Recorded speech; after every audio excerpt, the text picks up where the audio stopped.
과일 유통으로 하면서 경매도 하고, 사과를 이제 다른 사람하고 같이 관행농법으로 이제 농사를 지어보니까 농약을 너무 많이 해가지고 내가 몸이 아프고 지금까지 유기농에 푹 빠져서 살고 있어요. 나무가 차지한 면적이 거의 1000평 가까이 된다, 그렇게 봐야 되죠. 거의 300평 돼요, 이게 하나가. 이게 제일로 큰 놈이. 반갑습니다. 네, 자기소개 간단하게 부탁드리겠습니다. 저는 이 보시다시피 포도 농사를 지어요. 전라북도 고창에서 짓고 있는데 30년 동안 유기농을 했어요. 포도 한 나무에 4,500송이로 이제 유명하시잖아요. 예, 이게 포도 나무가 유명하지 나는 잘 모르더라고요. 이 나무가 몇 년 되었습니까? 지금 2005년 4월 달에 네. 나무젓가락 많은 것을 심어가지고 2017년도에 4,500송이까지 달고 지금은 점점 줄이고 있어요. 농장이 몇 평인가요? 지금은 포도 농장만 3개가 있는데 이 농장이 제일 커요. 여기가 2,000평이고 저기 이제 바닷가에 가면 1,000평짜리가 있어요. 그리고 여기 읍내 쪽으로 가면 또 500평짜리가 있고 3,500평. 포도 농사는 언제부터 하셨습니까? 94년도부터 농사를 졌는데 이전에는 과일 유통으로 하면서 경매도 하고 또 유기농에 대해서 알아보니까 유기농이 푹 빠져가지고 실황같이 빠져가지고 그때 만났던 분들의 영향으로 지금까지 유기농에 푹 빠져서 살고 있어요.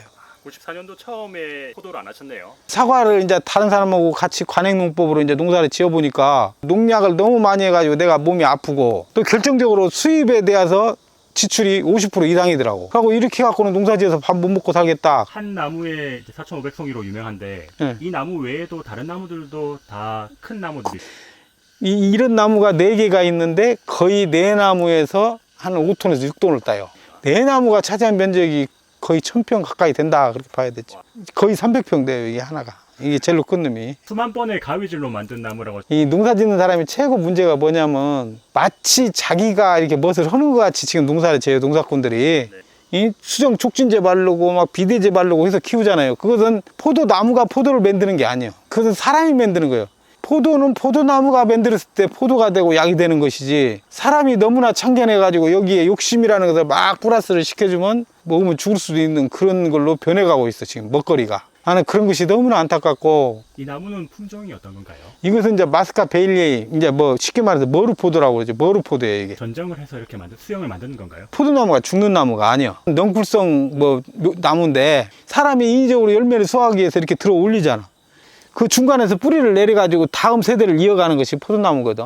한 나무에 많이 달면 다음에 해거리라든지 그런 문제는 혹시 없나요? 아니, 사람이 짓을 잘못해가지고 무슨 결과가 발생이 되면 내 탓이요를 하면 그런 실수를 또 안 하거든.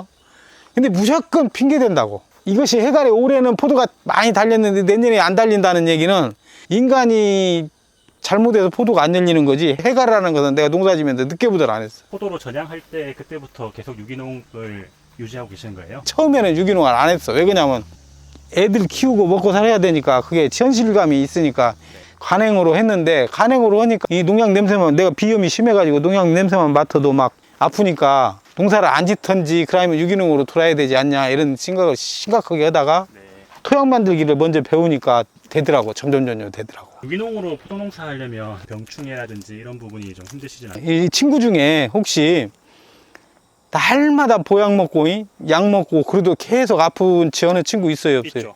그것도 똑같아요, 나무도. 근데 이 나무는 건강하게 자라려면 조건이 있어. 야가 클 수 있는 조건을 처음부터 만들어준 데서 나무가 심겨지면은 건강해지고 튼튼해지고 병도 잘 이겨먹는다고. 딱 봐도 토양이 색깔도 좋고 건강해 보이는데 토양 관리는 어떻게 하시는 거예요? 핵심적인 건 뭐냐면 탄소 순환농법인데, 땅 속에다가는 아무것도 안 집어넣어.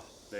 땅 위에다가 넣고 한 6개월 정도 호기 발효를 시키는 거예요. 땅 속으로, 현기 발효가 아니고. 네. 호기 발효를 완전히 시킨 다음에 땅 속으로 집어넣어야 그 땅이 좋아지지, 처음부터 재료가 좋다고 해서 땅 속에다 넣어버리면 그건 땅이 배려버리는 거예요. 썩어버리는 거예요. 퇴비는 어떤 배합으로 만드십니까? 깻목, 쌀겹, 버섯 배지, 뭐 옥수수 씨눈박, 뭐 이런 거 천연 재료, 농산물 부스러기, 이런 걸로 이제 만들어 가지고 아까 말한 대로 호기 발효를 시킨 다음에 땅 속에 집어넣는 거예요. 그리고 숯이 많이 들어가.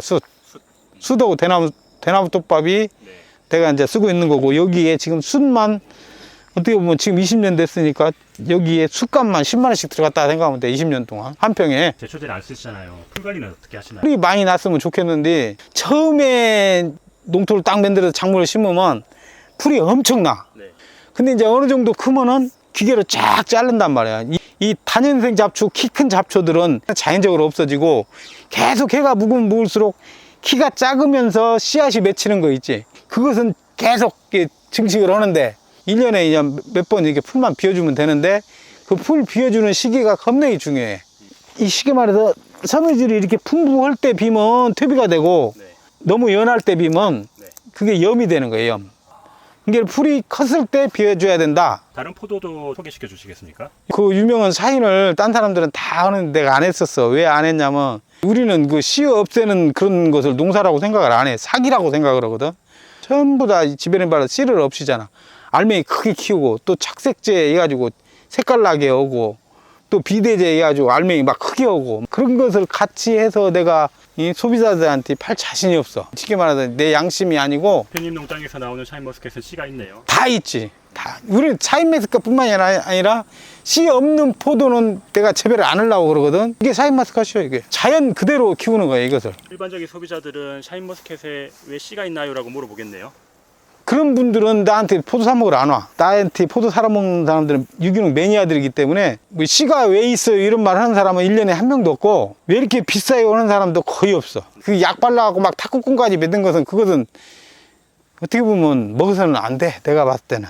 야. 이게 홍 알렉산드리아인데 이게 쉽게 말해서 샤인을 만들 때 야가 엄마 역할을 한 거지. 이게 이제 원종이 원종. 이게 교배종이 아니거든. 농장에 이쑤시개로 꽂아놓은 포도가 있는데 그거는 왜 꽂아놓는 건가요? 그것을 이제 우리가 이제 이 나무가 자기 스스로 지 몸을 치유하는 항산화 물질이 얼마나 있는가 실험을 하는 거예요, 그게. 네. 그 이쑤시개로 이 마창을 뚫어서 딱 끼워 놓으면 이 나무가 치유 능력이 없는 것들은 그 찔른 뒤가 골마가지고 썩어버려갖고 떨어져 버린다고, 포도 알이. 네. 근데 이제 이 나무가 치유 능력이 좋고 자기 스스로 자가 면역 치료를 해. 딱 나서가지고 이 끝들이 가서 이제 까맣게 익어버리면 그 찔른 부위가 우리 상처 나고 따까리지 듣기 따까리가 딱 쳐. 네. 가지고 또 먹어보면 맛도 더 있어, 그것이.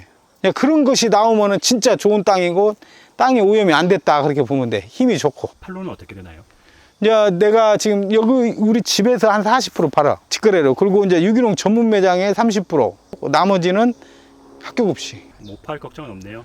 뭐 포도 농사지어서 못 팔아본 적은 한 번도 없어. 근데 이제 옛날에 못 팔면 전부 그대로 땅에다 떨어뜨려, 포도를. 네.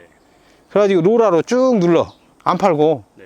나가서 서름 받고 대접을 못 받을 바에 차라리 죽으라야. 차라리 너 엄마한테 가라. 야네들이 엄마는 땅이잖아. 땅으로 보내는 거지. 그러면 내년에 땅이 너무 좋아져 또. 다른 사람들은 뭐 지원을 무지 받더만. 정부에서 이것저것 막 지원을 받더만. 네. 아예 안 받아.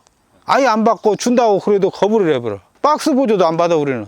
정부에서 그 박스를 딱 1,000원짜리면 1,000원 딱 해서 만들어주는 게 아니고 한 300원이나 주면서 보조해 줬다고 그래. 그럼 그 박스에다가 이 박스는 정부 지원 사업으로 만든 박스임 이렇게 써야 돼. 그럼 내 돈 700원 어떻게 해야 되는 거야? 농민이 자존심이 있어야 되는데 지금 농민들은 그게 없더라고. 포도 농사하면서 제일 어려운 점이 뭐라고 생각하세요? 이제는 나이 먹어서 그런가 이제 일이 무서워.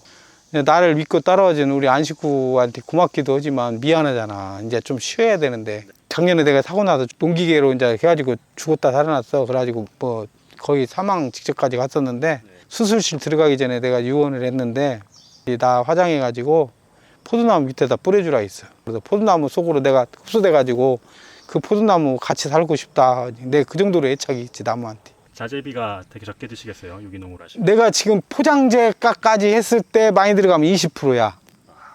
내가 매출이 이제 지금 현재 한 2억 이제 덜 나올 때 있고 더 나올 때도 있고 그래. 소득이 80%가 넘으니까 식구가 먹고 살고 이제 풍족하게 살지. 지금 샤인머스켓 같은 경우에는 지금은 인건비 비싸고 뭐 어쩌고 해갖고 좀 힘들 거야. 그렇게 못 벌어. 네. 30년 정도 농사하시면서 제일 기억에 남는 상이나 뿌듯하게 생각하시는 상이 있습니까? 작년에 그 대산 농촌상 며칠 동안 목소리가 안 나오더라고. 너무 감격해서 그냥. 나는 이제 그게 꿈이기는 했어도 내가 받을 것이라고 상상을 못 했거든. 누구한테 인정을 받았으니까 앞으로 책임감도 막중하다 생각하고 유기농을 하신다는 사람들이 오면 최선을 다해서 내가 도와줘야 되는 것이 내가 사명이다 생각하고 있고, 새농민상 있죠, 농협에서 주는 거. 그것이 최고 어렵더라고. 근데 내가 봐도 나 같은 사람 안 주지. 왜 그러냐면 내가 30년 농사 지면서 농협을 이용을 안 했어. 30년 동안 농약 한 번도 안 샀지. 비료 한 번도 안 샀지. 돈도 안 빌려갔지. 보험도 안 넣었지. 무엇이 이쁘다고 상 주겠어. 그래서 농협 입장에서 좋은 고객이 아니네요. 아이, 좋은 고객이 아니라 웬 수치. 나만 안 하고 말해야 되는데 그렇게 다른 사람한테도 그렇게 얘기를 하니까 영업방해지 어떻게 보면. 농사에 관한 조언해 주실 부분 있을까요? 지금은 뭐 유기농이 인자는 조금 인정을 받는 세상인데 내가 농사 시작할 때 30년 전만 해도 유기농은 다 정신병자 취급을 했거든. 보람 있게 살았구나 이런 것을 느낄 수 있는 직업이 농업이다 이런 생각이 되기 때문에 꼭 한 10년만 있으면 농사를 지어도 괜찮지 않나. 유기농 하면 좋겠다. 대표님 농장을 이용해 주신 분하고 하시고 싶은 말씀 있으신가요? 우리 소비자들한테나 우리 집 찾아오는 사람한테는 난 항상 감사드리고, 아까도 이제 어떤 분이 오셔갖고 막 호두만 사가는 게 아니고 내가 건강해야 된다면서 보약 지어 오시는 분도 있어. 그런 분들한테 참 죄송스럽기도 하고 내가 더 잘해야겠다 이 생각을 하고 있지.